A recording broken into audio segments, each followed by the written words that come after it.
Hey everyone, welcome back and happy Wednesday. Okay, guys, so we're back to talk about lawsuits, Andy Cohen, receipts, more. I actually don't know the monologue for Heather Gay's whatever.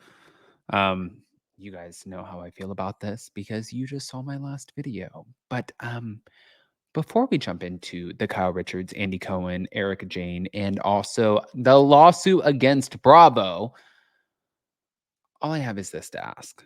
Smash that like button. If you're not subscribed, get subscribed. We're giving away a free Bloomy.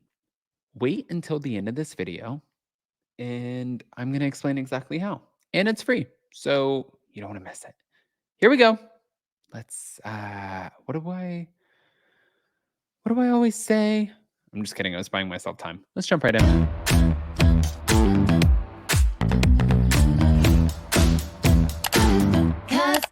Cause no one can do it like we do it, like we do it, like we do it. Cause no one can do it like we do it, like we do it, like we do it. Hello. Okay. So I just got a virtual call for Outer Banks. No, thank you. I'm not an actor.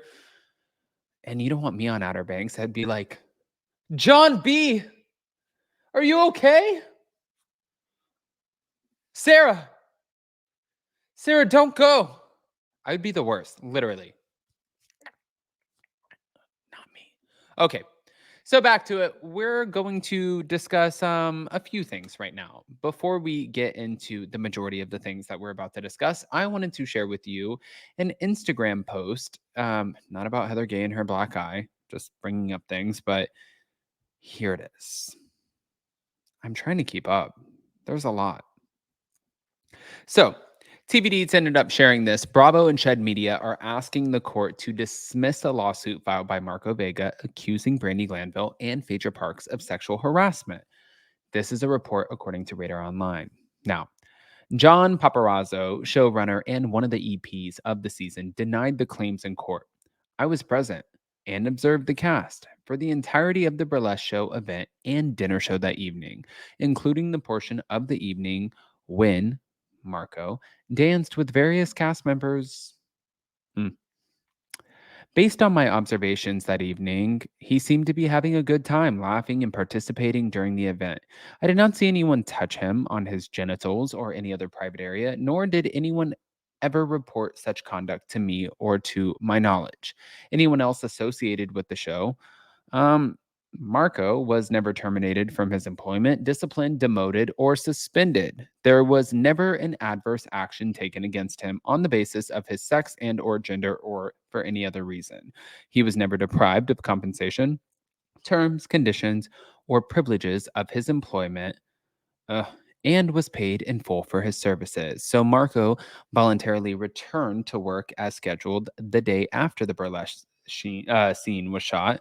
His employment came to an end, along with the members of the cast and crew, when photography for the season wrapped.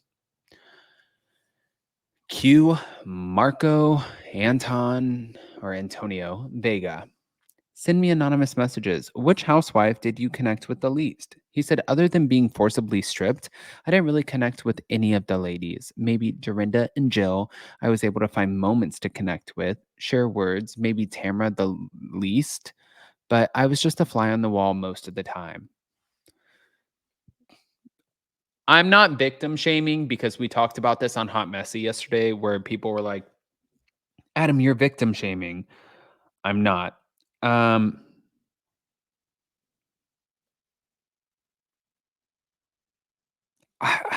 I don't know how to say this.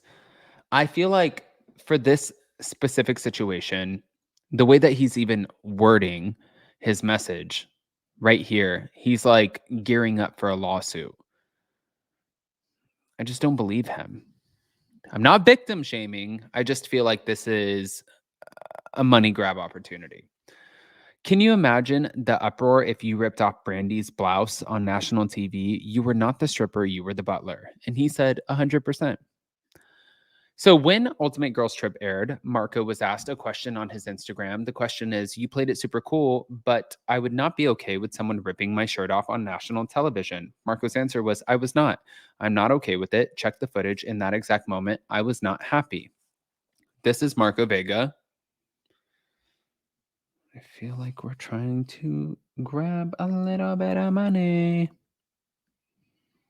I mean, I really do. Guys, I'm not buying his version of the events, but I mean, yes, I know what happened. I watched the show, but me personally, like if the women ripped off my shirt and I didn't want that, I'd be like, back the fuck off.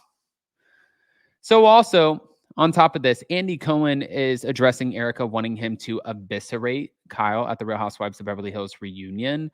I wanted to bring this up really quick too. Thank you to Reality Blurb. Andy Cohen is reacting to Erika Jayne saying that she wants to see Kyle Richards eviscerated at the Real Housewives of Beverly Hills reunion and commenting on the ongoing backlash against the series' newest cast member, Emery Wiley, on social media. So it was days after Erika encouraged Andy to hit Kyle with tough questions at this week's reunion taping about her separation from Mauricio on Watch What Happens Live, citing the grilling that she got amid her messy split from Tom Girardi. Andy weighed in on the matter as he also spoke about the upcoming 11th season of Vanderpump Rules. "My plan is to never eviscerate anyone, but I always ask the questions that need to be asked." That's what he told Entertainment Tonight. Kyle has been very forthcoming with me since we wrapped filming about where she is with Mauricio. I expect that to continue at the reunion, which we tape on Friday. And on Andy's late night show last week, after Erika said that, "As somebody who got eviscerated, I would like to see everybody get the same treatment." Okay. Um, Andy defended Kyle, noting that during her own Watch What Happens Live appearance, she answered every question that he had for her. Now, moving on to Anne Marie, who is in the midst of the feud with Sutton Strack and Crystal Kung Minkoff over comments about Sutton's esophagus and her profession, Andy admitted that he's disappointed by the online backlash. "I want everyone to succeed. Social media is completely toxic and nasty, and it is also something that you can't be prepared for. It's a nasty world." He urged the viewers to keep watching, teasing the cast trip to Spain. "I think the viewers will see a new side of Anne Marie on the Spain trip." Andy then opened up about the new season of Vanderpump Rules, hinting that fans will see the cast coming back together after Scandal saw Tom getting caught cheating on Ariana Madix. I think that they're all kind of evolving. You have to remember when we shot the reunion, it was like 2 weeks after, they had found all of this out and they were so hot. So now the temperatures have cooled down a little bit. And I think that they're all a little bit more calm, cool, collected, and able to get together without spilling the blood. Okay. That's his rendition of that.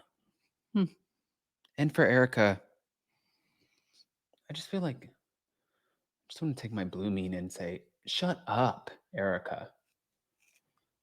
But I'm not going to say that because that's rude. Anyways, guys, we are giving away on our podcast a free blue mean. It is only 11 a.m. here. I'm so tired. And we're about to leave in like literally 10 minutes. I have to go change. We're leaving for a Southern Charm event.